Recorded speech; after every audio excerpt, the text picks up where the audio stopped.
Sir, ಈ ಸರ್ಕಾರದಲ್ಲಿ ಸಾಧು ಸಂತರಿಗೆ, ಹಿಂದೂಗಳಿಗೆ, ಮಹಿಳೆಯರಿಗೆ ರಕ್ಷಣೆ ಇಲ್ಲಂತ ಪರಿಸ್ಥಿತಿ ನಿರ್ಮಾಣ ಆಗಿರುವಂತದ್ದು. ಸರ್ಕಾರದ ವಿರುದ್ಧ, ಸರ್ಕಾರದ ನಿಲುವಿನ ವಿರುದ್ಧ ಯಾರ್ಯಾರು ಮಾತಾಡ್ತಾರೆ ಅವರೆಲ್ಲರ ಮೇಲೆ ಮೊಕದ್ದಮೆಗಳನ್ನ ಇವತ್ತು ಸರ್ಕಾರ ದಾಖಲಿಸ್ತಾ ಇದೆ. ಚಂದ್ರಶೇಖರ್ ಸ್ವಾಮೀಜಿ ಅವರು ಯಾವುದೋ ಭಾಷಣದಲ್ಲಿ ಹೇಳಿದ್ರು ಅನ್ನುವ ತುಣುಕನ್ನ ಇಟ್ಟುಕೊಂಡು ಇವತ್ತು ಮೊಕದ್ದಮೆಯನ್ನು ಹಾಕುವಂತ ಸರ್ಕಾರ, ನಕ್ಸಲರ ಪರವಾಗಿ ನಿಯೋಗಗಳು ಬಂದು ನಕ್ಸಲ್ ಎನ್ಕೌಂಟರ್ನ ತಪ್ಪು ಅಂತ ಹೇಳಿರೋರ ಮೇಲೆ ಸರ್ಕಾರ ಮೃದು ಧೋರಣೆಯನ್ನ ತಳ್ಕೊಳ್ಳುತ್ತೆ.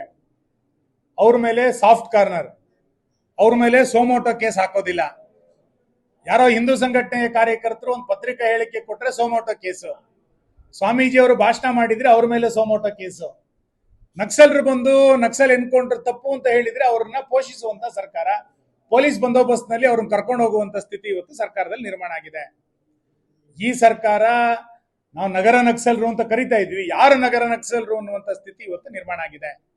ಹಾಗಾಗಿ ಸರ್ಕಾರ ತನ್ನ ನಿಲುವುಗಳಿಂದ ವಾಪಸ್ ಬರಬೇಕು.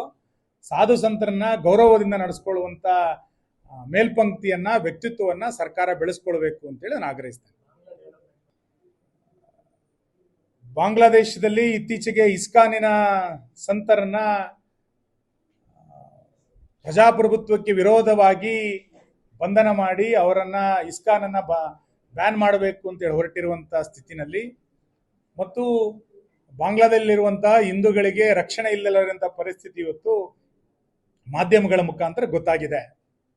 ಈ ಹಿನ್ನೆಲೆಯಲ್ಲಿ ಬಾಂಗ್ಲಾದೇಶದ ಹಿಂದೂಗಳಿಗೆ ನೈತಿಕ ಧೈರ್ಯವನ್ನ ತೋರಿಸ್ತಾ ಮತ್ತು ಬಾಂಗ್ಲಾ ಸರ್ಕಾರ ಅಲ್ಲಿರುವಂತ ಅಲ್ಪಸಂಖ್ಯಾತರ ರಕ್ಷಣೆಗೆ ಮುಂದಾಗಬೇಕು ಅನ್ನುವಂಥ ಆಗ್ರಹವನ್ನು ಮಾಡಿ ಇಡೀ ರಾಜ್ಯಾದ್ಯಂತ 4 ಮತ್ತು 5ನೇ ತಾರೀಕು ಪ್ರತಿಭಟನೆಯನ್ನ ಮಾಡಬೇಕು ಅಂತ ನಿಶ್ಚಯ ಮಾಡಿದ್ದೇವೆ.